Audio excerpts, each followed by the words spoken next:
Hi hello ನಮಸ್ಕಾರ ಎಲ್ಲ ಹೇಗಿದ್ರೆ ಚೆನ್ನಾಗಿದ್ದೀರಾ ಅಂದ್ಕೊಳ್ತೀನಿ. ಓ ಮೈ ಗಾಡ್, ಇಷ್ಟೊತ್ತು ಮಾತಾಡಿದ್ರೆ ಕಡೆ ಆಗಿಲ್ಲ. ಹಾಗಾದರೆ ನಿನ್ನ ಮುಖ ಮುಚ್ಚ ಹತ್ತು. Welcome to day 17 I think so 17ಗೆ ವೆಲ್ಕಮ್ ಮಾಡ್ತಾ ಹಾಗೆ ಇವಾಗ ನಾವು ಎಲ್ಲಿದ್ದೀವಿ ಅಂತಂದರೆ ತೇಜಸ್ವಿ ನಗರ ಹತ್ರ ಒಬ್ಬರನ್ನ ಡ್ರಾಪ್ ಮಾಡಿ ಮತ್ತೆ ಇವಾಗ ಸೆಕೆಂಡ್ ಪಿಕಪ್ ಲೊಕೇಶನ್ ಬಂದಿದ್ದೀವಿ. ಈಗಾಗಲೇ ಒಂದು ಸಲ ಇಂಟ್ರೋ ಬ್ಲಾಗ್ ಮಾಡಾಯಿತು, ಇವಾಗ ಮತ್ತೆ ಇನ್ನೊಂದು ಸಲ ಮಾಡ್ತಿದ್ದೀನಿ.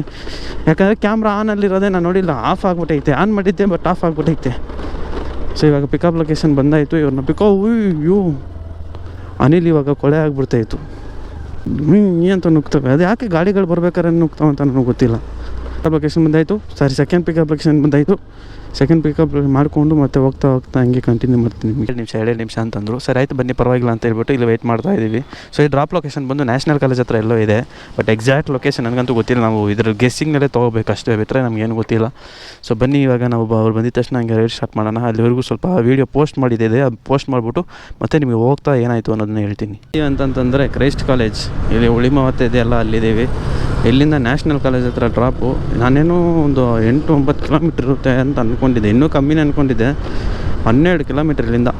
ಸೊ 12 ಕಿಲೋಮೀಟ್ರ್ ಇರೋ ಕಾರಣದಿಂದಾಗಿ ಆರಾಮಾಗಿ ಹೋಗಿ ಇಲ್ಲಿಂದ ಬೇರೆ ಆರ್ಡ್ರ್ ಯಾವ್ದಾದ್ರು ಸಿಕ್ಕಿದ್ರೆ ಆರಾಮಾಗಿ ಮಾಡಿಕೊಂಡು ವಾಪಸ್ ಬರಬೇಕು. ಒಂದು 2 ನಿಮಿಷ ವೆಯ್ಟ್ ಮಾಡಿದರೆ ಎಲ್ಲ ಕ್ಲಿಯರ್ ಆಗೋದು.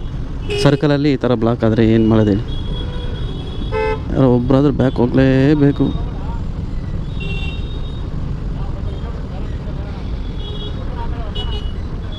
ಹೋಗು ಹಂಗೆ ಹೋಗು. ಇವ್ರು ವೆಯ್ಟ್ ಮಾಡೋದಿಲ್ಲ, ಅವ್ರನ್ನೂ ವೆಯ್ಟ್ ಮಾಡೋದಕ್ಕೆ ಬಿಡೋದಿಲ್ಲ. ಈ ನನ್ನ ಮಗ ಮುತ್ಕೊಂಡು ಒಂದು 2 ನಿಮಿಷ ವೆಯ್ಟ್ ಮಾಡಿದರೆ ಹೋಗಿರ್ಬೋದಿತ್ತು. ಎಲ್ಲರೂ ಬಂದ್ಬಿಟ್ಟು ಅಲ್ಲಿ ಆಡಿಸ್ಕೊಂಡು 4 ಕಡೆ 4 ಜನ ಹಂಗೆ ನಿಂತ್ಕೊಬಿಟ್ರೆ ಏನಾಯ್ತದೆ ಹೇಳಿ, ಬ್ಲಾಕ್, ಸರಿಯಾದ ಬ್ಲಾಕ್. ಯಾರಾದರೂ ಹಿಂದೆ ಹೋದ್ರೇ ಆಗೋದು. ಈಗೂ ಬಿಟ್ಬಿಟ್ಟು ಇಲ್ಲ ನಾನು ನಿಂತ್ಕೊತೀನಿ ಅಂದರೆ ಅದು ವರ್ಷಾನ್ಗಟ್ಲೆ ನಿಂತ್ಕೊಂಡೇ ಇರಬೇಕು. ಸೊ ಅವ್ರನ್ನ ಡ್ರಾಪ್ ಮಾಡಾಯಿತು. ಇವಾಗ 3ನೇ ಆರ್ಡ್ರ್ ತೊಗೊಂಡಿದ್ದೀವಿ. ಆನ್ ರೈಡಲ್ಲೇ ಬರ್ತಾ JP ನಗರ್ ಡಾಲರ್ಸ್ ಕಾಲೋನಿಗೆ ಬಿದ್ದೈತೆ. ಸರಿ ಆಯಿತು ತೊಗೊಂಡೋಗೋಣ ಅಂತ ಹೇಳ್ಬಿಟ್ಟು ಹಂಗೆ ಪಿಕಪ್ ಮಾಡಿಕೊಂಡು ಇವಾಗ ಡ್ರಾಪ್ ಲೊಕೇಶನ್ಗೆ ಹೋಗ್ತಾ ಇದ್ದೀವಿ. ನಾನು ಅವ್ರದ್ದು ನ್ಯಾಷನಲ್ ಕಾಲೇಜು ಅಂತ ಅಂದ್ಕೊಂಡೆ, ಡ್ರಾಪ್ ನೋಡಿದೆ ಜೈನ್ ಕಾಲೇಜು ಹತ್ತು ಹೇಳ್ದಂಗೆ 12 ಅವರ್ ನಾವು ಲಾಗಿನ್ ಇರಲೇಬೇಕು. 12 ಅವರ್ ಜಾಸ್ತಿ ಆದರೂ ಪರವಾಗಿಲ್ಲ, 12 ಅವರ್ ಕಮ್ಮಿ ಅಂತೂ ಆಗಲೇಬಾರ್ದು. ಬೆಳಗ್ಗೆಯಿಂದ ಊಟ ಮಾಡಿಲ್ಲ, ಮಧ್ಯಾಹ್ನ ಎಲ್ಲರೂ ಊಟ ಮಾಡ್ಕೋಬೇಕು. ಮಧ್ಯಾಹ್ನನೇ ಅದೇನು ಬ್ರೇಕ್ಫಾಸ್ಟು ಲಂಚು 2 ಸೇರಿ ಮಾಡಿದ್ರೆ ಬ್ರಂಚ್. ನಾವು ಕೆಲಸ ಸ್ಟಾರ್ಟ್ ಮಾಡ್ಬೇಕಾದ್ರೆ ಪೆಟ್ರೋಲ್ ಇದು ಎಷ್ಟಿತ್ತು ಗೊತ್ತಾ, 779 ಇತ್ತು. ನಮ್ದು ಇವತ್ತು ರೈಡ್ ಮುಗಿಯೋ ಅಷ್ಟರಲ್ಲಿ ಎಷ್ಟು ಕಿಲೋಮೀಟ್ರ್ ಓಡಿಸಿದ್ವಿ ಅಂತ ನೋಡಬೇಕು. ನಮ್ಮ ಟಾರ್ಗೆಟ್ ರೀಚ್ ಆಗೋ ಅಷ್ಟರಲ್ಲಿ ಇದನ್ನೇ 1000 ಆಗ್ಬಿಟ್ಟಿರುತ್ತೆ ಅನಿಸುತ್ತೆ. ಇವಾಗ ಟೈಮ್ ಎಷ್ಟಾಯ್ತಿದೆ ಅಂತಂದರೆ 10-12. ಪವರ್ ಬ್ಯಾಂಕಲ್ಲಿ ಚಾರ್ಜಿಂಗ್ ಖಾಲಿ ಅಂತ ತೋರಿಸ್ತೈತೆ. ನೈಟೆಲ್ಲ ಹಾಕಿಟ್ಟಿದ್ದೀನಿ, 3 ಪಾಯಿಂಟ್ಸ್ ಬ್ಲಿಂಕ್ ಆಗ್ತೈತೆ. ಇವಾಗ ನೋಡಿದ್ರೆ ಒಂದೇ ಒಂದು ಪಾಯಿಂಟ್ ತೋರಿಸ್ತೈತೆ. ಯಾಕೆ ಅಂತಲೇ ಗೊತ್ತಾಗ್ತಿಲ್ಲ. ಬ್ಯಾಂಕ್ ಮನೆಗೆ ಹೋಗಿ ಚಾರ್ಜಿಂಗ್ ಹಾಕಬೇಕು, ಇನ್ನೊಂದು ಪವರ್ ಬ್ಯಾಂಕ್ ತೊಗೋಬೇಕು. ಇದು ಯಾಕೋ ಎಕ್ಸ್ಪೈರಿ ಆಗಿಬಿಟ್ಟೈತೆ ಬ್ಯಾಟ್ರಿ. ಅಷ್ಟು ಮಸ್ತಾಗಿ ಕೊಡ್ತಾಯಿತ್ತು. 2-3 ಸಲ ಹಾಕ್ಕೋಬೋದಿತ್ತು ಚಾರ್ಜಿಂಗು, ಬಟ್ ಈ ಸಲ ಒಂದು ಸಲ ಹಾಕೊಂಡ್ರೆ ಮುಗ್ದೋಗ್ತೈತೆ ಕತೆ. ನಂದು ಆವಾಗ ಚಾರ್ಜಿಂಗ್ ಎಷ್ಟಿತ್ತು ಗೊತ್ತಾ, 66 ಇತ್ತು. ಇವಾಗ ನೋಡಿ ಎಷ್ಟಿದೆ, 89-90 ಇದೆ ಅಷ್ಟೇ. ಅಷ್ಟೊತ್ತಿದ್ದಕ್ಕೇ ಖಾಲಿ ಆಗಿಬಿಟ್ರೆ ಹಿಂಗೆ ಚಾರ್ಜಿಂಗು. ಕಸ್ಟಮರ್ನ ಇಲ್ಲೇ ಡ್ರಾಪ್ ಮಾಡಾಯಿತು. ಸೊ ಇವಾಗ ಟೈಮ್ ಎಷ್ಟು ಅಂತಂದರೆ 10:25 ಆಯಿತು. ಹೋಗ್ಬೋದೇನೋ ಹಂಗಂತಿದ್ರೆ ಹೊರಡನೆ ಬಿಡ್ತಾಯಿದ್ದು ನಾನು. ಇವಾಗ ನಾವೆಲ್ಲಿದ್ದೀವಿ ಅಂತಂದರೆ ಬೊಮ್ಮನಹಳ್ಳಿ ರೋಡ್. ಬೊಮ್ಮನಹಳ್ಳಿ ದಾಟ್ಕೊಂಡೆ ಈ ಕಡೆ ಬೇಗೂರಿಗೆ ಒಂದು ಡ್ರಾಪ್ ಇತ್ತು ಎಲ್ಲಿ BTM ಇಂದ. ಸೊ ಆ ಡ್ರಾಪ್ ಮಾಡಿಬಿಟ್ಟು ಇವಾಗ ಇನ್ನೊಂದು ಬೊಮ್ಮನಹಳ್ಳಿಯಿಂದ ಮತ್ತು BTM ಒಂದು ಡ್ರಾಪ್ ಐತೆ. ಎಲ್ಲಿ ಅಂತಂದರೆ NS circle. Okay sir, thank you. ಇವಾಗ ನಾವು ಎಲ್ಲಿಗೆ ಹೋಗ್ತಿದ್ದೀವಿ ಅಂತಂದರೆ ಮನೆಗೆ ಹೋಗಿ ಊಟ ಮಾಡೋಣ ಅಂತ ಇದ್ದೀನಿ. ಯಾಕಂದರೆ ಈಚೆ ಹೋಗಿ ತಿಂದರೆ 50 ರೂಪಾಯಿ ಸುಮ್ಮನೆ ವೇಸ್ಟ್ ಆಗುತ್ತೆ. ನಾನು ಹೋದರೆ 50 ರೂಪಾಯಿ ಎಲ್ಲ ಆಗೋದಿಲ್ಲ, ಮಿನಿಮಮ್ 100 ರೂಪಾಯಿ ಆಗೇ ಆಗುತ್ತೆ. ಇವತ್ತು ಬೇಕಾದ್ರೆ ಕಂಟ್ರೋಲ್ ಮಾಡಿ 50 ರೂಪಾಯಿ ತಿಂದ್ಬಿಡ್ಬೋದು, ಬಟ್ 50 ರೂಪಾಯಿ ಬೇಡ ಬಿಡು, ಸುಮ್ಮನೆ ಯಾಕೆ ಖರ್ಚು ಮಾಡೋದು, ಮುಚ್ಕೊಂಡು ಮನೆಗೆ ಹೋಗ್ತೀನ ಅಂತ ಇದ್ದೀನಿ. ಅದಕ್ಕೆ 550 ಮೀಟರ್ಸ್ ಪಿಕಪ್ಪು. ಅಲ್ಲಿಂದ ಜೈನ್ ಕಾಲೇಜ್ ಗೊತ್ತಲ್ಲ, 9 ಬ್ಲಾಕಲ್ಲಿದೆಯಲ್ಲ, ಆ ಜೈನ್ ಕಾಲೇಜ್ ಹತ್ರ ಡ್ರಾಪು. ನಾನೊಂದು ಕ್ವಶನ್ ಕೇಳಬೇಕು ಆಟೋದವ್ರಿಗೆಲ್ಲ, ಯಾಕೆ ರ್ಯಾಪಿಡೋ ಮಾಡಬೇಡಿ ಅಂತ ಹೇಳ್ತೀರಾ? ನನಗೆ ಇರೋದು ಒಂದೇ ಒಂದು, ನಮ್ಮಿಂದ ನಿಮ್ಮ ಬಾಡಿಗೆ ಹಾಳಾಗೋಗ್ಬಿಡುತ್ತೆ ಅಂತ ಅಂದ್ಕೊಳ್ತೀನಿ. ಅದಕ್ಕೆ ನೀವು ಬೇಡ ಅಂತಿದ್ದೀರಾ. ಇಲ್ಲ ಅಂತಂದರೆ ನಾವು ಆಟೋದವ್ರಿಗೆ ಆಟೋ ಓಡಿಸ್ಬೇಕು ಅಂತಂದರೆ ಅಷ್ಟು ಕಟ್ತಿದ್ದೀವಿ ಅಮೌಂಟು, ಗೌರ್ಮೆಂಟವ್ರು ಕಟ್ಟಬೇಕಲ್ಲ ಎಲ್ಲೋ ಬೋರ್ಡ್ಗೇನೋ. ಸೊ ಅಷ್ಟು ಕಟ್ಬಿಟ್ಟು ಮಾಡ್ತೀವಿ, ನೀವು ಮಾತ್ರ ಸುಮ್ಮನೆ ಬಂದ್ಬಿಟ್ಟು ಮಾಡ್ಕೊಂಡು ಹೋಗ್ತೀರಾ ಅಂತ ಹೇಳ್ಬಿಟ್ಟು ಅಪೋಸ್ ಮಾಡ್ತೀರಾ. ಇಲ್ಲ ಅಂತಂದರೆ ಬೇರೆ ಏನೋ ಕಾರಣ ಇದ್ದರೆ ಹೇಳ್ರಿ ನೋಡೋಣ, ಯಾಕೆ ನೀವು ಅಪೋಸ್ ಮಾಡ್ತೀರಾ ಬೈಕ್ ಟ್ಯಾಕ್ಸಿನ ಅಂತ. ಯಾಕಂದ್ರೆ ನೀವು ರ್ಯಾಪಿಡೋ ಮಾಡ್ತೀರಾ, ನೀವು ದುಡಿತೀರಾ, ಇಲ್ಲ ಅಂತ ಹೇಳ್ತಿಲ್ಲ. ಬಟ್ ಯಾಕೆ ನಿಮಗೆ ರ್ಯಾಪಿಡೋದವ್ರನ್ನ ಕಂಡ್ರಾಗಲ್ಲ ಅಥವಾ ರ್ಯಾಪಿಡೋ ಓಡಿಸೋದು ಇಷ್ಟ ಇಲ್ಲ? Just tell me in the comment box. ನಾವು ನೋಡಿ ತಿಳ್ಕೊತೀವಿ ಯಾಕೆ ಅಂತ ಹೇಳಿ. ನೀವು ಕಾರಣಗಳು ರೀಸನಬಲ್ ಇದ್ದರೆ ನಾನೇ ನಿಲ್ಲಿಸ್ಬಿಡ್ತೀನಿ. ರ್ಯಾಪಿಡೋ ಮಾಡೋದೇ ಇಲ್ಲ, ರ್ಯಾಪಿಡೋ ನಿಲ್ಲಿಸೇ ಬಿಡ್ತೀನಿ, ಬೇರೆ ಏನಾದ್ರು ಮಾಡಿಕೊಂಡು ಚಾಲೆಂಜ್ನ ಬೇಕಾದ್ರೆ ಕಂಪ್ಲೀಟ್ ಮಾಡ್ತೀನಿ. ಸೊ ದಯಮಾಡಿ ನಿಮ್ಮ ಅಮೂಲ್ಯವಾದಂತಹ ಅನಿಸಿಕೆಯನ್ನು ಕಮೆಂಟ್ ಬಾಕ್ಸ್ನಲ್ಲಿ ತಿಳಿಸಿ ಅಂತ ತಿಳ್ಕೊತೀನಿ. ನಮ್ಮಂಥ ಬೈಕ್ ಟ್ಯಾಕ್ಸಿ ಓಡಿಸೋರು, ನಾರ್ಮಲ್ ಪ್ರಜೆಗಳು ಎಲ್ಲರೂ ತಿಳ್ಕೊತಾರೆ. ಪ್ರಶ್ನೆ ಅಂತಂತಾರೆ, ಆಟೋದವರು ಅಮೌಂಟ್ ಎಷ್ಟು ತೊಗೊತೀರ, ನಿಮಗೆ ಹೆಂಗೆ ಮನಸ್ಸಾಕ್ಷಿ ಬರುತ್ತೋ ಗೊತ್ತಿಲ್ಲ. ನನಗೆ ಗೊತ್ತು CNG ಅದು ಇದು ಏನೇನೋ ಹೇಳ್ತೀರ ಮೈಲೇಜ್ ಇಲ್ಲ ಅಂತ, ಬಟ್ ಆದರೂ ಅಷ್ಟು ಅಮೌಂಟು ಹೇಗೆ? ಯಪ್ಪ, ಡೈರಿ ಸರ್ಕಲಿಂದ JP ನಗರ 400 ರೂಪಾಯಿ, 500 ರೂಪಾಯಿ.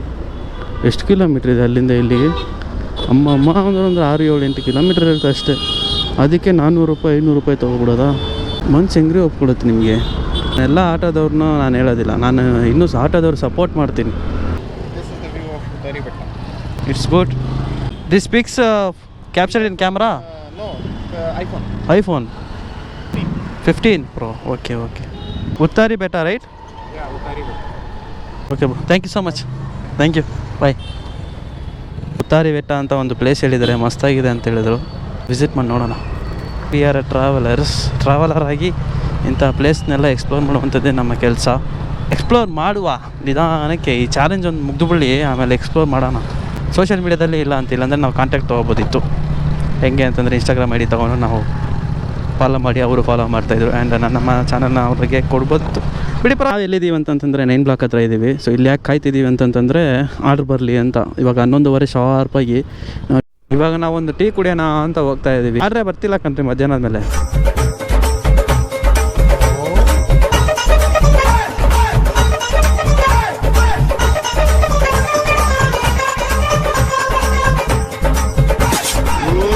ಅವ್ರನ್ನ ಡ್ರಾಪ್ ಮಾಡಾಯಿತು. ಇವಾಗ ನಾವು ಪಿಕಪ್ ಲೊಕೇಶನ್ಗೆ ಹೋಗ್ತಿದ್ದೀವಿ. ನೆಕ್ಸ್ಟು ಎಲ್ಲಿಂದ ಅಂತಂದರೆ ಈ ನಂದಿನಿ ಫೀಲ್ಡ್ ಮುಂದೆ ಒಂದು ರೋಡ್ ಇದೆಯಲ್ಲ, ಆ ರೋಡಿಂದ JP ನಗರ್ ಡಾಲರ್ಸ್ ಕಾಲನಿ ಅಂತ ಏನೋ ಒಂದು ಬಂತು. ಥ್ಯಾಂಕ್ಸ್ ಅಣ್ಣ. ಬಟ್ಟಿಗೆ ದಾರ ಇಲ್ವಲ್ಲ, ಸೊ ಅದರಿಂದ ಎಗ್ರೋ ಹೋಗ್ಬಿಡುತ್ತೆ. ಹೆಲ್ಮೆಟ್ ತೊಗೋಬೇಕಪ್ಪ, ಹೆಲ್ಮೆಟ್ ತೊಗೋಬೇಕಂತ ಒಂದು ಐಡಿಯಾ. ಕಸ್ಟಮರ್ನ ಪಿಕಪ್ ಮಾಡ್ಕೊಳಕ್ಕೆ ಹೋಗ್ತಾ ಇದ್ದೀವಿ. ಎಷ್ಟು IIM ಅಂತ ತೋರಿಸುತ್ತೆ ಅಷ್ಟೇ, ಅದು ಎಲ್ಲ ಅಂತ ನಮ್ಗೆ ಎಕ್ಸಾಕ್ಟ್ ಲೊಕೇಶನ್ ಅದೆಲ್ಲ ಗೊತ್ತಾಗೋದಿಲ್ಲ. 42 ಅಣ್ಣ. ವಿಡಿಯೋದಲ್ಲಿ ಹಾಕೋಬೋದಲ್ಲ? ಆಗ್ಬೋದು. ಚೆನ್ನಾಗಿ ಮಾತಾಡ್ತೀರಾ ಕನ್ನಡ, ನಂಗೆ ಅದು ಇಷ್ಟ ಆಯಿತು. ಓಕೆನಾ, ಥ್ಯಾಂಕ್ ಯು, ಬಾಯ್. ನಮ್ಮ ಹೊಸ ಸಬ್ಸ್ಕ್ರೈಬರ್ ಕೋಲ್ಕತ್ತಾದವ್ರಂತೆ ನೋಡಿ. ಈ ಥರ ನನಗೆ ಹಿಂದಿಯವ್ರು ನೋಡಿದ್ರೆ ಇದೊಂಥರ ಖುಷಿ ಆಗುತ್ತೆ ನೋಡಿ. ಹಿಂದಿಯವರು ಕೋಲ್ಕತ್ತಾದಿಂದ ಬಂದಿರೋದು, ಬಟ್ ಕನ್ನಡ ಎಷ್ಟು ಮಸ್ತಾಗಿ ಮಾತಾಡ್ತಿದ್ದಾರೆ ಅಂತಂದರೆ ವಾವ್. ಮಾತಾಡ್ತಿದ್ದೆ ನಾನು, ಇವಾಗ ಬರ್ತಿರೋ ಕಸ್ಟಮರ್ಸ್ ಜೊತೆ ಎಲ್ಲ ಕನ್ನಡದಲ್ಲೇ ಮಾತಾಡ್ತಿದ್ದೀನಿ. ಅವಾಗ ಅವರು ಕನ್ನಡದಲ್ಲಿ ಚೆನ್ನಾಗಿ ಮಾತಾಡ್ತಿದ್ದಾರೆ, ಅದ್ಭುತ.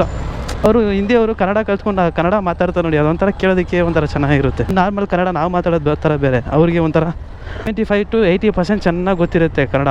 ಇನ್ನು ಉಳಿದಿದ್ದು ಗೊತ್ತಿರೋಲ್ಲ ನೋಡಿ. ಆ ಥರ ಮಾತಾಡ್ಬೇಕಾದ್ರೆ ತುಂಬ ಚೆನ್ನಾಗಿರುತ್ತೆ, ಅದು ಕೇಳೋದಕ್ಕೇ ಇಷ್ಟ ಆಯಿತು. ವಾವ್. ಪೇರೆಂಟ್ಸ್ ಎಲ್ಲ ಅಲ್ಲೇ ಇರೋದು, ಇವರೊಬ್ಬರೇ ರೂಮಲ್ಲಿ ಇದ್ದು ಅಡುಗೆ ಮಾಡಿಕೊಂಡು. ನಮಗೆ ಕಷ್ಟ ಅಂತ ಹೇಳ್ತೀವಿ, ಬೇರೆಯವ್ರಿಗೆ ಕಂಪೇರ್ ಮಾಡ್ಕೊಂಡ್ರೆ ನಮಗಿಂತ ತುಂಬ ಜನ ಕಷ್ಟದಲ್ಲಿ ಇರ್ತಾರೆ ಗೊತ್ತಾ. ತುಂಬ ಕಷ್ಟ ಬರ್ತಾ ಇರ್ತಾರೆ ನಮಗಿಂತ. ಅದ್ರ ಪಕ್ಕದಲ್ಲೇ ಫೋರ್ಟಿಸ್ ಹಾಸ್ಪಿಟ್ಲ್ ಇತ್ತಲ್ಲ, ಅಲ್ಲೇ ಪಿಕಪ್ ಇತ್ತು. ಅಲ್ಲಿಂದ ಇಲ್ಲಿಗೆ ತುಂಬ ಹತ್ರನೇ ಇತ್ತು ಡ್ರಾಪು, ಸರಿ ಅಂತ ಹೇಳ್ಬಿಟ್ಟು ಅಲ್ಲಿ ಡ್ರಾಪ್ ಲೊಕೇಶನ್ಗೆ ಹೋಗ್ತಾ ಇದ್ದೀವಿ. ಈಗ ನೆಕ್ಸ್ಟ್ ಆರ್ಡ್ರ್ ಪಿಕಪ್ ಮಾಡ್ಕೊಳಕ್ಕೆ ಹೋಗ್ತಾ ಇದ್ದೀವಿ. ಪಿಕಪ್ 1.1 ಕಿಲೋಮೀಟ್ರ್ ಐತೆ, 4 ನಿಮಿಷದಲ್ಲಿ ರೀಚ್ ಆಗಿಬಿಡ್ತೀವಿ. ಸೊ ಅಲ್ಲಿಂದ ಇಲ್ಲಿ ಇಷ್ಟು ದೂರ ಅಂತಂದರೆ ಗೊತ್ತಿಲ್ಲ, ಸುಮ್ಮನೆ ಅರಕೆರೆ ಅಂತ ತೋರಿಸ್ತು. ಸರಿ ಬಿಡು, ಅಕ್ಸೆಪ್ಟ್ ಮಾಡೋಣ ಅಂತ ಹೇಳ್ಬಿಟ್ಟು ಹಿಂಗೆ ಅಕ್ಸೆಪ್ಟ್ ಮಾಡಿದ್ದೀವಿ. ಹೋಗಿ ಅಪಾರ್ಟ್ಮೆಂಟ್ ಥರ ಐತೆ. ಡ್ರಾಪ್ ಲೊಕೇಶನು ಡ್ರಾಪ್ ಮಾಡಿಬಿಟ್ಟು ಇಲ್ಲಿ ಸುಮ್ಮನೆ ನಿಂತಿದ್ದೀವಿ. ಒಂದು ಆರ್ಡ್ರ್ ಬಂದೈತೆ. ಎಲ್ಲಿಗೆ ಅಂತಂತಂದರೆ ಇಲ್ಲಿಂದ ಕ್ರೈಸ್ಟ್ ಕಾಲೇಜ್ ಗೊತ್ತಲ್ಲ, ನಾವು ನಮ್ಮ ಮನೆ ಹತ್ರ ಜೇಪಳ್ಳಿ ಹತ್ರ ಕ್ರೈಸ್ಟ್ ಕಾಲೇಜು. ಸೊ ಅಲ್ಲಿ ಡ್ರಾಪ್ ಲೊಕೇಶನು. ಸೊ ಏನು ಮಾಡೋಕ್ಕಾಗಲ್ಲ, ಅಷ್ಟು ದೂರ ಹೋಗಲೇಬೇಕು. ನಮ್ಮ ಮನೆ ಹತ್ರ ಹೋಗೋದು ದೂರ ಅನ್ನಿಸ್ತಾ ಇದೆ ನನಗೆ. ಇವಾಗ ಪಿಕಪ್ ಲೊಕೇಶನ್ ಇದೆ ಗೊತ್ತಾ, ಅದು ದೂರ ಅನ್ನಿಸ್ತೈತೆ. ಮೀನಾಕ್ಷಿ ಮಾಲ್ ಹತ್ರ ಒಂದು ಕ್ರೈಸ್ಟ್ ಕಾಲೇಜ್ ಇದೆಯಲ್ಲ, ಆ ಕ್ರೈಸ್ಟ್ ಕಾಲೇಜಿಂದ ಹಿಡಿದು ಆ ಕ್ರೈಸ್ಟ್ ಕಾಲೇಜ್ ಹತ್ರಕ್ಕೆ ಡ್ರಾಪು. ಸೊ ಅಲ್ಲಿಗೆ ಹೋಗ್ಬೇಕಂದ್ರೆ ಸ್ವಲ್ಪ ಲಾಂಗ್ ಅನ್ನಿಸ್ತೈತೆ. ಪರ ಹೇಳ್ಕೊಂಡಿದ್ದಾನೆ ಅಯ್ಯಪ್ಪನೇ ಅಂತ ನನಗೆ ಡೌಟ್ ಹೊಡಿತೈತೆ. 9270. ನಾವಿವಾಗ ಎಲ್ಲಿದ್ದೀವಿ ಅಂತಂದರೆ ಜಯದೇವ್ ಹಾಸ್ಪಿಟ್ಲ್ ಹತ್ರ ಇದ್ದೀವಿ. ಗೊತ್ತಾಗುತ್ತೆ ಅಲ್ಲಿಗೆ ಹೋಗೋದಕ್ಕೆ ಅಂತಂದರೆ ಇನ್ನೂ ಇಲ್ಲಿಂದ 3.5 ಕಿಲೋಮೀಟರ್ಸ್ ಐತೆ. ಸೊ ಕ್ರೈಸ್ಟ್ ಕಾಲೇಜ್ ಒಳಗಡೆಯಿಂದ ಹೋಗೋಕ್ಕೆ ತೋರಿಸ್ತೈತೆ. ಹೆಂಗೆ ಹೋಗೋದು ಅಂತ ಲೆಫ್ಟ್ ತಗೊಂಡು ಹೋಗೋ. ಟಯರ್ಡ್ ಆಗಿಬಿಡ್ತೈತೆ. 100 ಕಿಲೋಮೀಟ್ರ್ ಕೂಡ ಇನ್ನೂ ಓಡಿಸಿಲ್ಲ ನಾವು. ಇನ್ನೂ ಎಷ್ಟು ಕಿಲೋಮೀಟ್ರ್ ಐತೆ ಬಾಕಿ ಗೊತ್ತಾ? ಇನ್ನೂ 18-17 ಕಿಲೋಮೀಟ್ರ್ ಐತೆ 100 ಕಿಲೋಮೀಟ್ರ್ ಓಡಿಸಿರೋದಕ್ಕೆ. ಅದಕ್ಕೂ ಮುಂಚೆನೇ ನಮ್ಮ ಕೈ ನೋವ್ತೈತೆ. ಸಮಯ ಎಷ್ಟು ಅಂತಂತಂದರೆ 3:44 ಹತ್ರ ಬಂದಾಯಿತು. ಯಾಕೆ ಅಂತಂತಂದರೆ ಸ್ವಲ್ಪ ಸುಮ್ಮನೆ ಒಂದು ಚಿಕ್ಕದಾಗಿ ಎನರ್ಜಿ ಬರಬೇಕಲ್ಲ ನಮಗೆ, ಅದಕ್ಕೆ ಬಂದು ಆ ಪವರ್ ಬ್ಯಾಂಕ್ ಇರೋದು ಎತ್ತಿ ತೊಗೊಂಡು ಹೊಸ ತೊಗೋಬೇಕು. ಅಯ್ಯೋ ಏರ್ಫೋನ್ ಕಿತ್ಕೊಂಡ್ಬಂದ್ಬಿಡುತ್ತೆ. ಅದೇ ರೀ ಒಂದು ಟೀ ಕುಡ್ಕೊಂಡು ಬ್ಯಾಂಕ್ ತೊಗೊಂಡು ಓಡೋಣ ಅಂತ ಹೇಳ್ತಾ. ಸೊ ನಾವಿದೀಗ ಮನೆಗೆ ಬಂದಾಯಿತು. ಸೊ ಏನು ಮಾಡ್ತಿದ್ದೀವಿ ಅಂತಂತಂದರೆ ಯಾಕಂದ್ರೆ ಈ ಕಿವಿ ನೋತೈತೆ, ಈ ಹಣೆ ಇದೆ ನೋಡಿ ಕರೆಕ್ಟಾಗಿ ಇಲ್ಲಿ ನೋತೈತೆ. ಸೊ ಏನು ಮಾಡೋದು, ಸರಿ ಆಯಿತು ಅಂತ ಹೇಳ್ಬಿಟ್ಟು ಸ್ವಲ್ಪ ಹೊತ್ತು ಮನೇಲಿ ರೆಸ್ಟ್ ತೊಗೋಬೇಕು. ರೆಸ್ಟ್ ತೊಗೊಂಡು ಹಂಗೆ ಚಾರ್ಜಿಂಗ್ ಬೇರೆ ಇಲ್ವಲ್ಲ ಫೋನ್ ಸ್ವಲ್ಪ ಚಾರ್ಜಿಂಗ್ ಹಾಕಿದ್ದೀನಿ. ಚಾರ್ಜಿಂಗ್ ಹತ್ತಿದ ತಕ್ಷಣ ಹಾಗೆ ಪವರ್ ಬ್ಯಾಂಕ್ ಎತ್ತಾಕೊಂಡು ಓಡೋಗ್ಬಿಡೋಣ. ಅದಕ್ಕೆ ಮುಂಚೆ ಇವಾಗ ಟೈಮ್ ಎಷ್ಟು ಆಗ್ತಿದೆ ಅಂತಂತಂದರೆ 4:40 ಆಗ್ತೈತೆ. 4:15 ಹೋಯ್ತೀನಿ ಅಂದಲ್ಲೋ ಏನೋ ಮಾಡ್ತಿದ್ದೆ ಇನ್ನು ಅಂತಂತಂದರೆ ಅದೇ ಹೇಳ್ತಿದ್ನಲ್ಲ, ನಾಳೆ ವೀಡಿಯೋ ಅಪ್ಲೋಡ್ ಮಾಡಬೇಕು ಅಂತ ಹೇಳ್ಬಿಟ್ಟು ಆ ವೀಡಿಯೋ ಅಪ್ಲೋಡ್ ಮಾಡಿಬಿಟ್ಟು ಇವಾಗ ಟೀ ಮಾಡ್ಕೊಂಡು ಕುಡಿತಾ ಇದ್ದೀವಿ. ಶಾರ್ಪಾಗಿ 5 ಗಂಟೆಗೆಲ್ಲ ಓಡ್ಬಿಡೋಣ. ನಮ್ಮ ಆಟ ಶುರು ಆಯಿತು. ಸೊ ಇವಾಗ ಇಲ್ಲಿ ಪಿಕಪ್ ಅಂತಂದರೆ ಸೇಮ್ ಕ್ರೈಸ್ಟ್ ಕಾಲೇಜ್ ಹತ್ರನೇ ಡ್ರಾಪ್ ಬಂದು ಅಕ್ಷಯ ನಗರ ಹತ್ರ ತೊಗೊಳ್ಳೋಣ ಅಂತ ಹೇಳ್ಬಿಟ್ಟು ಹಂಗೆ ಟಕ್ ಅಂತ ತೊಗೊಂಡೆ ನೋಡಿ. ನಾವು ಲೊಕೇಶನ್ ಬಂದು 4 ನಿಮಿಷ ಅಲ್ಲ 10 ನಿಮಿಷ ಮೇಲೆ ಜಾಸ್ತಿ ಆಗ್ತೈತೆ. ಕಸ್ಟಮರ್ ಕಾಲ್ಗೆ ಅಟೆಂಡೇ ಮಾಡ್ತಾಯಿಲ್ಲ. ಒಂದು ಕ್ಯಾನ್ಸಲ್ ಆದರೂ ಮಾಡ್ಬೋದು ತಾನೇ, ಅಟೆಂಡೇ ಮಾಡ್ತಾಯಿಲ್ಲ. ಏನು ಮಾಡೋದು ನೋಡಿ. ಲಾಸ್ಟ್ ಈಗ ನಮ್ಮ ಕಸ್ಟಮರ್ ಬಂದುಬಿಟ್ರು. ಎಲ್ಲಿದ್ರು ಅಂತಂದರೆ ಅಲ್ಲೇ ಮ್ಯಾಜಿಕ್ ವಾಕ್ ಮುಂದೆ ನಿಂತಿದ್ರು. ನಾನು ಅಲ್ಲಿ ಲೊಕೇಶನ್ ಅಲ್ಲಿ ನೋಡಿದ್ರು. ಆಮೇಲೆ ಈಗ ಗೋಪುರದಲ್ಲಿ ಕಾಣ್ತಾನೇ ಇಲ್ಲ. ಏನು ವ್ಯೂ ಗೊತ್ತಾ ಅಲ್ಲ ಆಕಾಶದಲ್ಲಿ. ಮೋಡದ ಹಿಂದೆ ಒಂದು ಬೆಳಕು ಬರ್ತಿದೆ ನೋಡಿ. ಅದ್ಭುತ, ಸಖತ್ತಾಗೈತೆ. ಪಿಕಪ್ ಮಾಡಿಕೊಂಡು ಇವಾಗ ಅಕ್ಷಯ ನಗರ ಹೋಗ್ತಾಯಿದ್ದೀವಿ. ಅಕ್ಷಯ ನಗರ ಅಂತಂದರೆ ಎಲ್ಲಿ ಗೊತ್ತಾ, ಬೆಳಗ್ಗೆ ಫಸ್ಟ್ ಆರ್ಡರ್ ನಾವು ಡ್ರಾಪ್ ಮಾಡಿದ್ವಿ ಗೊತ್ತಾ, ತೇಜಸ್ವಿನಿ ನಗರ್ ಅಂತ ಬೇಗೂರು ಹತ್ರ. ಸೊ ಅಲ್ಲೇ ವರ್ಷ ಯಪ್ಪ ಈ ರೈಡು ಮಕ. ಕೆಲವ್ರಿಗೆ ಹೆಂಗಿರ್ತದೆ ಅಂತಂದರೆ ಗಾಂಚಲಿಗಳು ಇರ್ತದೆ ನೋಡಿ ಹುಡುಗಿರಿಗೆ, ಅಂದರೆ ಬೆಂಗಳೂರು ಹುಡುಗಿರಿಗೆ ಅಂದರೆ ಸ್ವಲ್ಪ ಗಾಂಚಲಿಗಳು ಇರ್ತದೆ ನೋಡಿ. ಸೊ ಅದು ಗಾಂಚಲಿ ನಾವು ನೋಡಿದೆ ಹುಡುಗಿನಲ್ಲಿ. ಸ್ವಲ್ಪ ಅಲ್ಲ ಬೇಜಾನು. ಇದಕ್ಕೆ ಹುಡುಗಿನೆಲ್ಲ ಹತ್ತಿಸ್ಕೊಳ್ಳೋದೇ ಇಲ್ಲ ಗಾಡೀಲಿ. ಕೈ ನೋವು ಬಂದ್ಬಿಡುತ್ತೆ ಕಣ್ರಿ. ಮನಸಾಕ್ಷಿ ಅನ್ನೋದಿಲ್ಲ. ಹಿಂದೆ 3 ಜನ ಕೂತ್ಕೊಳ್ಳೋ ಥರ ಸೀಟ್ ಬಿಟ್ಟಿರ್ತೀವಿ. ಆದರೂ ಹೊಟ್ಟೆಗೆ ಬೇಡ ಬಿಡು ಅದೆಲ್ಲ ಹೇಳಿ ನನಗೆ ಬೇಜಾರಾಗ್ಬಿಡ್ತು. ಅಂಥ ಮನುಷ್ಯರು ಇರ್ತಾರೆ ಈ ಜಾಗದಲ್ಲಿ, ಅರ್ಥ ಮಾಡ್ಕೋಬೇಕು. ಎಲ್ಲ ರೀತಿಯ ಮೈಂಡ್ ಸೆಟ್ಟಲ್ಲೂ ಇರ್ತಾರೆ. ನಮಗೆ 1 ರೂಪಾಯಿ ದುಡ್ಡು ವ್ಯಾಲ್ಯೂ ಗೊತ್ತು, ನಾವು ಕಷ್ಟಪಟ್ಟು ದುಡಿತೀವಿ. ಅವರಿಗೆ ಹಂಗಲ್ಲ. ಅವ್ರ ಅಪ್ಪ ಅಮ್ಮ ದುಡ್ದು ಕೊಡ್ತಾರಲ್ಲ, ತಿಕ್ಕಾಕ ಅನ್ಸಲಿ ಜಾಸ್ತಿ. ಅವರಿಗೆಲ್ಲ ಮನುಷ್ಯರಿಗೆ ಹೇಗೆ ಬೆಲೆ ಕೊಡಬೇಕನ್ನೋದು ಒಂದು ಇದು ಇಲ್ಲ, ಅದು ಸಂಸ್ಕಾರ ಅವ್ರ ಅಪ್ಪ ಅಮ್ಮ ಹೇಳ್ಕೊಡೋದು ಇಲ್ಲ. ಅದೇನಾಯಿತು ಉಮೇಶ ಅಂತ ಕೇಳಿದ್ರೆ, ನಾರ್ಮಲಾಗಿ ಇದೇ ಸ್ಪೀಡಲ್ಲಿ ಬರ್ತಾಯಿದ್ನ ನಾನು ವೇಟ್ ಮಾಡ್ಕೋಬೇಕು, ರೈಡು ಬೇಗ ಆದಷ್ಟು ಬೇಗ ಸ್ವಲ್ಪ ಬೇಗ ದುಡ್ಡು ಮಾಡಬೇಕು ಅನ್ನೋ ಒಂದು ಕಾನ್ಸೆಪ್ಟಲ್ಲಿ ಬರ್ತಾಯಿರ್ತೀವಿ ಅಂದ್ಕೊಳ್ಳಿ. ಹಿಂಗೆ ಹೋಗ್ತಾ ಇದ್ವಿ ನೋಡಿ. ಸಡನ್ನಾಗಿ ಕಾರ್ ಹಿಂಗೆ ಇದ್ದವನು ಹಿಂಗೆ ರೈಟ್ ತೊಗೊಬಿಟ್ಟ. ಅಲ್ಲಿ ನೋಡಿದ್ರೆ ಅಲ್ಲಿ ದೊಡ್ಡ ಹಳ್ಳ ಈ ಥರ ನೋಡಿ. ಈ ಥರ ಹಳ್ಳ ನಾನು ನೋಡಿಲ್ಲ. ಡಮಾರ್ ಅಂತ ಇಳಿಸ್ಬಿಟ್ಟೆ ನಾನು. ಅದು ಅವ್ರಿಗೂ ನನಗೆ ಎಷ್ಟು ದೂರ ಇರುತ್ತೆ ಗೊತ್ತಾ, ಈ ಅರ್ಧ ಕೈ ಅಷ್ಟು ದೂರ ಇರುತ್ತೆ ನೋಡಿ. ನಾನು ಇಲ್ಲಿ ಬಂದು ಕೂತಿದ್ದೀನಿ ಮುಂದೆ. ನನ್ನ ಈ ಮುಟ್ಟಿ ಕಾಲ ಇದಕ್ಕೆ ಟಚ್ ಆಗ್ತೈತೆ. ಅಷ್ಟು ಮುಂದೆ ಬಂದು ನಿಂತ್ಕೊಂಡಿದ್ದೀನಿ. ಅವ್ರು ಸ್ವಲ್ಪ ಇದನ್ನೇ ಇದ್ದಾರೆ. ಅಲ್ಲೇ ನಾನು ಸಾರಿ ಕೇಳ್ಬಿಟ್ಟು ಹಂಗೆ ನಾರ್ಮಲಾಗಿ ಹೋಗ್ತಾ ಇದ್ದೆ ಸ್ಪೀಡಾಗಿ. ಅಂದರೆ ಒಂದು 20 ಬೇಕಾದ್ರೆ ನಾನು ನೋಡಿದ್ನಲ್ಲ ಮುಖದಲ್ಲಿ, ಏನು ತಿಕ್ಕಾಗನ್ಸಲ್ಲಿ ಯಪ್ಪ ಪುರ ಸುಂದರಿ ಅನ್ನೋ ಥರ ದೌಲತ್ಗಳು ಜಾಸ್ತಿ. ಯಾಕೆ ಹುಡುಗಿರ್ನೆಲ್ಲ ಬ್ಯಾನ್ ಮಾಡಿಬಿಡ್ಬೇಕು ರ್ಯಾಪಿಡೋಯಿಂದ. ಬರೀ ಅವ್ರಿಗೆ ಆಟೋ ಮಾತ್ರ ಹೋಗೋ ಥರ ಇರಬೇಕು. ಅದೇ ಆಟೋದವ್ರು ಸ್ವಲ್ಪ ಉರಿ ಹುಡುಗಿನೇ ಕರ್ಕೊಂಡೋಗ್ತಾರೆ ಹಂಗೆ ಹಿಂಗೆ ಅಂತ. ಹುಡುಗಿನೇ ರ್ಯಾಪಿಡೋದಲ್ಲಿ ಬುಕ್ ಮಾಡೋಕ್ಕೆ ಬಿಡ್ಬಾರ್ದು. ಹಂಗೆ ಬ್ಯಾನ್ ಮಾಡಿಬಿಡ್ಬೇಕು ಹುಡುಗಿನ. ರ್ಯಾಪಿಡೋ ಬ್ಯಾನ್ ಗರ್ಲ್ಸ್ ಅಂತ ಓನ್ಲಿ ಫಾರ್ ಬಾಯ್ಸ್ ಇಟ್ಬಿಡ್ಬೇಕು. ಇದೇ ಲೊಕೇಶನ್ನು ನೋಡಿದ್ರೆ ಹೆಂಗಿದೆ ಲೊಕೇಶನ್ನು, ಎಂಥ ಜಾಗದಲ್ಲಿ ಇದ್ದಾರೆ ನೋಡು. ನನಗಂತೂ ಗೊತ್ತಿಲ್ಲ. ನೋಡೋಣ ಇರಿ, ಕಾಲ್ ಮಾಡೋಣ. ಅದೇ ಈ ಮನೆಯಿಂದ ಬರ್ಬೋದು. ಸೊ ಅಂದ್ಕೊಂಡು ಹಂಗೆ ಅವರು ಇಲ್ಲೇ ಮೇನ್ ರೋಡಲ್ಲೇ ವೆಯ್ಟ್ ಮಾಡ್ತಿದ್ರು. ಪಿಕಪ್ ಮಾಡ್ಕೊಂಡು ಇಲ್ಲಿ ಹುಲಿಮೋ ಗೇಟ್ ಹತ್ರ ಡ್ರಾಪ್ ಮಾಡಬೇಕು. ನನ್ನ ಚಾರ್ಜಿಂಗ್ ಎಲ್ಲ ಕರೆಕ್ಟಾಗೈತೆ. ಎಷ್ಟು 84 ಇದೆ. ಕೊಡಿ ಥ್ಯಾಂಕ್ ಯು. ಇವಾಗ ನನಗೆ ಕಣ್ಣು ಮುಂದೆ 2 ಎಕ್ಸಾಂಪಲ್ಸ್ ಕಾಣ್ತು. ದುಡ್ಡಿದೆ ಅಂತ ಹೇಳ್ಬಿಟ್ಟು ತಿಕ್ಕಾಗಂಚಿಲೆಲ್ಲ ತೋರಿಸ್ಬಾರ್ದು ಮಾಡಿದ್ದು. ನನಗೆ ಹಂಗೆ ಅನ್ನಿಸ್ತೈತೆ. ಯಾಕೋ ಒಂಥರ ನೋಡಿ ಎಷ್ಟು ಪೊಲೈಟಾಗಿ ಲಾಸ್ಟಾಗಿ ಥ್ಯಾಂಕ್ಸ್ ಅಣ್ಣ ಅಂತ ಹೇಳ್ತವ್ರ. ಆ ಥರ ಇರಬೇಕು ಗ್ರ್ಯಾಟಿಟ್ಯೂಡು. ಅದರಲ್ಲಿ ಏನು ಥ್ಯಾಂಕ್ಸ್ ಅನ್ನೋದ್ರಲ್ಲ ಅವ್ರದ್ದು ಏನಾದರೂ ಹೋಗ್ಬಿಡುತ್ತಾ, ಒಂಥರ ಖುಷಿನೇ ಅದು. ಇದೆಲ್ಲ ಮನುಷ್ಯರಿಗೆ ಹೇಳಿದ್ರೆ ಅರ್ಥ ಆಗ್ತದೆ. ಆದರೆ ಇವಾಗ BTM ಬಿತ್ತು. BTMಗೆ ಹೋದ್ಮೇಲೆ ನಾವು ಅಲ್ಲಲ್ಲೇ ಮಾಡ್ಕೊಳ್ಳೋಣ, 40 ಅಂತ ಮಾಡ್ಕೊಳ್ಳೋಣ ಅಂತಿದ್ದೀನಿ. ಯಾಕಂದರೆ ಇವಾಗ ಟ್ರಾಫಿಕ್ ಬೇಜಾನ್ ಜಾಸ್ತಿ ಆಗ್ತಾ ಇರುತ್ತೆ. ಸೊ ಅದರಿಂದ ಲಾಂಗ್ ಹೋಗೋದು ಬೇಡ ಅಂತ ನಿಲ್ಲಿಸ್ಬಿಡೋಣ. ಈ ಜೀಪ್ ನೋಡಿ ಹೆಂಗಿದೆ ಮಸ್ತಾಗಿ. ಟೈರೇ ನನ್ನ ಸೀಟ್ ಸ್ಟ್ರೈಟಾಗಿದೆ. ಅವ್ರು ಕೂತ್ಕೊಂಡಿರೋದು ನನ್ನ ತಲೆ ಮೇಲೆ ಕೂತ್ಕೊಂಡಂಗೆ ಐತೆ. ಆ ಸ್ಟ್ರೈಟಲ್ಲಿ ಕೂತವ್ರು. ಈ ಥರ ಜೀಪ್ ಒಂದು ತಗೋಬೇಕಂತ ಆಸೆ ತುಂಬ ವರ್ಷದಿಂದ. ಆನ್ ಮಾಡಿದ್ದೀನಿ ಸರ್. ಇದು ಕಂಟೆಂಟ್ ಚೆನ್ನಾಗಿರುತ್ತೆ ಅಂತ. ಕಂಟೆಂಟ್ ಚೆನ್ನಾಗಿರುತ್ತೆ ಸರ್. ಇವಾಗ ನನಗೂ ಇನ್ನೊಬ್ಬನಿಗೆ ಜಗಳ ಆಯ್ತಾಯಿತ್ತು. ನಾಲ್ಕು ಕಸ್ಟಮರ್ ಇರೋದಂತ ತಪ್ಪಿಸ್ಕೊತಾರೆ ಬೋಳಿ ಮಕ್ಕಳು. ಏನಾಯ್ತು ಗೊತ್ತಾ, ಹಿಂಗೆ ಹೋಗ್ತಾ ಇದ್ದೀನ ದೇವಸ್ಥಾನದ ಹತ್ರ. ಅವನು ನಾ ರೈಟ್ ಇಂಡಿಕೇಟರ್ ಆಗ್ಬಿಟ್ಟು ನಿಧಾನಕ್ಕೆ ಕಸ್ಟಮರ್ ಅವರಲ್ಲ 20, 21 ಈ ಸ್ಪೀಡಲ್ಲಿ ಹೋಗ್ತಾಯಿದ್ದೀನಿ. ಹಿಂಗೆ ಹೋಯ್ತಾ ಇದ್ದೀನಿ, ಹಿಂಗೆ ತಿರ್ಸ್ಕೊತಿದ್ದೀನಿ, ಹಿಂಗೆ ಸೊಯ್ ಅಂತ ಹೋಗ್ಬಿಡೋದಣ್ಣ. ಯಾಕಂದ್ರೆ ಬರಬೇಕಿತ್ತು ಮತ್ತೆ ವಾಪಸ್ಸು ಕೆಟ್ಟಲಿ ಅಂತ ನಾನೇ ಸುಮ್ಮನೆ ಆಗಿ ಬಂದ್ಬಿಟ್ಟೆ. ಕಸ್ಟಮರ್ ಇದ್ದಿರಲ್ಲ ಅಂತ ಹೇಳ್ಬಿಟ್ಟು. ಇಲ್ಲ ಅಂದರೆ ನನಗೆ ಸಖತ್ ಟಯರ್ಡ್ ಆಗಿಬಿಟ್ಟೈತೆ. ಇವಾಗ ಟೈಮ್ ಎಷ್ಟು ಅಂತಂತಂದರೆ 32. ನಿಜವಲ್ಲೂ ಸಖತ್ ಟಯರ್ಡ್ ಆಗಿಬಿಟ್ಟೈತೆ. ಬಟ್ ನಮ್ಮ ಟಾರ್ಗೆಟ್ ಕಂಪ್ಲೀಟ್ ಆಯಿತು ಅಂತಂದರೆ ಯಪ್ಪ ಆಗಿಲ್ಲ ಕಣ್ರಿ. 75% ಆಗೈತೆ. ಬಟ್ 732 ನಾನು ಇನ್ನೂ ಅನ್ಕೊಂಡ್ರು ಮಾಡ್ಬೋದು. ಬಟ್ ಆರ್ಡ್ರ್ಗಳು ಕಮ್ಮಿ ಆಗಿಬಿಟ್ಟೈತೆ. ನಂಗೆ ಸಖತ್ತು ಮೈಂಡ್ ಡಿಸ್ಟರ್ಬ್ ಮಾಡಿಬಿಟ್ರು ಬಂದು ಬೋಳಿ. ಮುಖ್ಯವಾದ ವಿಷಯ ಇನ್ನೊಂದು, ಪೊಲೀಸವ್ರು ಮಾಡಿದ್ರಲ್ಲ ಅದು ಕೂಡ ನಾನು ಮರ್ತೋಗ್ಬಿಟ್ಟೆ ಅದನ್ನ ಹೇಳೋದು. ಅದು ಕೂಡ ನನಗೆ ಒಂಥರ ಡಿಸ್ಟರ್ಬ್ ಆಗಿಬಿಡ್ತು ಮೈಂಡಿಗೆ. ಬಟ್ ಕಾರಣಗಳು ಹೇಳ್ತಿದ್ದೀನಿ ಅಂತಲ್ಲ, ಅದು ಬೇರೆ ಬೇರೆ ಯೋಚನೆಗಳು ಹೋಗ್ಬಿಡ್ತೈತೆ ಅವ್ರು ಮಾಡಿದ್ರಿಂದ ನನಗೆ. ಅಂದರೆ ನನಗೂ ಬೇರೆ ಬೇರೆ ಕನಸುಗಳಿತ್ತು.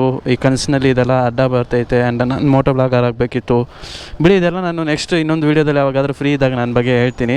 ಈ ಮೋಟೋ ಬ್ಲಾಗ್ ನಿಲ್ಲಿಸ್ಬಿಟ್ಟು ಒಂದು 2 ಆರ್ಡ್ರ್ ಮಾಡಿದ್ವಿ ಅಷ್ಟೇ. ಫುಲ್ಲು ಮಳೆ, ಲೈಟಾಗಿ ನೆಂದುಬಿಟ್ಟೆ ಹಂಗೆ. ಮತ್ತು ರೈನ್ ಕೋಟ್ ಹಾಕ್ಕೊಂಡು ಹೆಲ್ಮೆಟ್ ಇಲ್ಲಿ ನೇತಾಕೊಂಡು ಇಲ್ಲಿ ಕಾಯ್ತಾ ಇದ್ದೀವಿ. ಮಳೆ ಕಮ್ಮಿ ಆಗಿದ ತಕ್ಷಣ ಮನೆಗೆ ಹೋಗೋಣ ಅಂತ ಹೇಳ್ಬಿಟ್ಟು. ಸೊ ಪರವಾಗಿಲ್ಲ, ಇವತ್ತು ಒಳ್ಳೆ ಅರ್ನಿಂಗ್ಸ್ ಆಗಿದೆ ಅಂತ ಅಂದ್ಕೊಳ್ತೀನಿ. ಬಟ್ ನಮ್ಮ ಟಾರ್ಗೆಟ್ ಅಂತೂ ರೀಚ್ ಮಾಡೋದಕ್ಕಾಗಿಲ್ಲ ಅಂತಂತಂದರೆ ನೋಡಿ, ಇದಕ್ಕೆ ಇವಾಗ ಟೈಮ್ ಎಷ್ಟು ಹೇಳಿ, 8:15 ಮಳೆ ಬರೋದಕ್ಕೆ ಸ್ಟಾರ್ಟ್ ಆಯಿತು. ನಾನು ಕಸ್ಟಮರ್ನ ಡ್ರಾಪ್ ಮಾಡ್ತಿದ್ದೆ. ಆ ಟೈಮಲ್ಲಿ ಮಳೆ ಬರ್ತಾಯಿತ್ತು, ಫುಲ್ಲು ಜೋರಾಗಿ ಬರ್ತಾಯಿತ್ತು. ಹಂಗೆ ಕಸ್ಟಮರ್ನ ಡ್ರಾಪ್ ಮಾಡಿಬಿಟ್ಟು ಅಲ್ಲಿಂದ ಹಂಗೆ BTM ಬಂದೆ. ಇವಾಗ ಆನ್ ಮಾಡಿದ್ರು ಆರ್ಡ್ರ್ಗಳು ಬೀಳಲ್ಲ, ಯಾಕಂದ್ರೆ ಮಳೆ ಬರ್ತಾಯಿದೆಯಲ್ಲ. ಸೊ ಅದಕ್ಕೆ ನಿಮಗೆ ಎಷ್ಟು ಮಳೆ ಬರ್ತಾಯಿದೆ ಅಂತ. ಇನ್ನು ಇನ್ಕಮ್ ವೀಡಿಯೋ ನಾಳೆ ಬೆಳಗ್ಗೆ ಹೇಳ್ತೀನಿ. ಬಾಯ್. ಸೊ ನೋಡಿದ್ರಲ್ಲ ಇವತ್ತಿನ ಈ ವಿಡಿಯೋದಲ್ಲಿ. ಸೊ ಬ್ಯಾಕ್ ಟು ಬ್ಯಾಕ್ ಏನೇನೋ ನಡೀತಾ ಇತ್ತು ಇವತ್ತು. ಒಂದು ಆ ಟ್ರಾಫಿಕ್ ಸಿಗ್ನಲ್ ಹತ್ರ ಒಂದು ಬೇಕು ಅಂತ ಕಾರ್ ಅಡ್ಡ ಬರೋದಾಗಲಿ, ಆ್ಯಂಡ್ ಬರ್ಬೇಕಾದ್ರೆ ಪೊಲೀಸವ್ರು ಹಿಡ್ದಿರೋದಾಗಲಿ. ಸೊ ಪೊಲೀಸವ್ರು ಯಾಕೆ ಹಿಡಿದ್ರು ಅಂತಂದರೆ, ಸುಮ್ಮನೆ ನಾರ್ಮಲ್ ಚೆಕಿಂಗ್ ಥರ ನಮ್ಮ ಕಸ್ಟಮರ್ ಕೂತಿದ್ರಲ್ಲ. ಸೊ ಅವ್ರ ಬ್ಯಾಗೆಲ್ಲ ಚೆಕ್ ಮಾಡ್ತಿದ್ರು, ಜಾಬು ಎಲ್ಲ ಚೆಕ್ ಮಾಡಿ. ನನ್ನೇನು ಮಾಡೋಕ್ಕಾಗಿಲ್ಲ. ಬಟ್ ಕಸ್ಟಮರ್ದು ಬ್ಯಾಗು ಮತ್ತು ಜಾಬ್ ಎಲ್ಲ ಚೆಕ್ ಮಾಡಿಬಿಟ್ಟು ಮತ್ತೆ ಕಳಿಸ್ಬಿಟ್ರು. ನಾನು ವೀಡಿಯೋ ಈ ಥರ ವಿತೌಟ್ ಪರ್ಮಿಷನ್ ಎಲ್ಲ ಮಾಡಬೇಡಪ್ಪ, ಈ ಥರ ಮಾಡೋದು ತಪ್ಪು ಅಂತ ಹೇಳ್ಬಿಟ್ಟು ಎಲ್ಲ ಮಾತಾಡ್ತಿದ್ರು. ಆಯಿತು, ಏನು ಮಾತಾಡೋದೆ ಅಂತ ಹೇಳ್ಬಿಟ್ಟು ಸುಮ್ಮನೆ ಅವ್ರೇನಾದರೂ ಅಂದ್ಬಿಟ್ಟು ಅಲ್ಲಿಂದ ಓಟ್ ಬಂದ್ವಿ. ಆಮೇಲೆ ನಾನು ಕೇಳ್ತಾಯಿದ್ದೆ, ಈ ಥರ ಯಾಕೆ ಚೆಕ್ ಮಾಡೋದು ಅಂತ ಕೇಳಿದಾಗ, ನನಗೂ ಗೊತ್ತಿಲ್ಲ ಬ್ರೋ, ಇದೇ ಫಸ್ಟ್ ಟೈಮ್ ನನಗೂ ಈ ಥರ ಆಗ್ತಿರೋದು ಅಂತಂದರು. ಸರಿ ಆಯಿತು ಬಿಡಿ, ಅದೆಲ್ಲ ನಾರ್ಮಲ್ ರೂಟೀನ್ ಚೆಕಿಂಗ್ ಎಲ್ಲ. ಅದರಲ್ಲಿ ರ್ಯಾಶ್ ಆಗು ಏನು ಮಾತಾಡಿಲ್ಲ, ಪೊಲೈಟಾಗಿ ಮಾತಾಡಿಸಿದ್ರು. ಪರವಾಗಿಲ್ಲ, ಅದೆಲ್ಲ ನಾರ್ಮಲ್ ಇನ್ನು ಬೆಂಗಳೂರು ಅಂತ ಹೇಳಿದ. ಇನ್ನೇನಿಲ್ಲ, ಜಾಸ್ತಿ ತಲೆ ಕೆಡಿಸ್ಕೊಡೋ ಥರ ಏನಿರಲಿಲ್ಲ. ಬಟ್ ವೀಡಿಯೋ ಮಾಡಬೇಕಾದ್ರೆ ಆ ಥರ ಅಂದಿದ್ರು, ಈ ಥರ ವಿತೌಟ್ ಪರ್ಮಿಷನ್ ಹಿಡಿಯೋಂಗಿಲ್ಲ, ನೀನು ಯಾಕೆ ಹಿಡಿತೀಯ, ಕ್ಯಾಮ್ರಾ ಆಫ್ ಮಾಡು ಅಂತ ಹೇಳ್ಬಿಟ್ಟು ಕ್ಯಾಮ್ರಾ ಆಫ್ ಮಾಡಿಸ್ಬಿಟ್ರು. ಇಲ್ಲಾಂದರೆ ಹಿಡಿತಿತ್ತು ಫುಲ್ ವೀಡಿಯೋನು. ಆಯ್ತು ಬಿಡಿ. ಸೊ ಈ ವಿಡಿಯೋ ಈಗ ಮುಗಿಸ್ಕೊತೀನಿ. ನಮ್ಮ ಓವರಾಲ್ ಇನ್ಕಮ್ ನಾನು ಹೇಳಿದ್ನಲ್ಲ ನೆನ್ನೆ. ಸೊ ಟೋಟಲ್ ಅಂತೂ ನಮ್ಮ ಟಾರ್ಗೆಟ್ ರೀಚ್ ಮಾಡೋಕ್ಕಾಗಿಲ್ಲ. ಒಂದು 90% ಕಂಪ್ಲೀಟ್ ಮಾಡಿರ್ತೀವಿ ಅಂದ್ಕೊಳ್ಳಿ. ಸೊ ಇಷ್ಟು ಹೇಳ್ತಾ ಈ ವಿಡಿಯೋಗೆ ಮುಗಿಸ್ಕೊತೀನಿ. ಮತ್ತೆ ನಾಳೆ ಸಿಗೋಣ ಅಂತ ಹೇಳ್ತಾ see you take next video. Bye.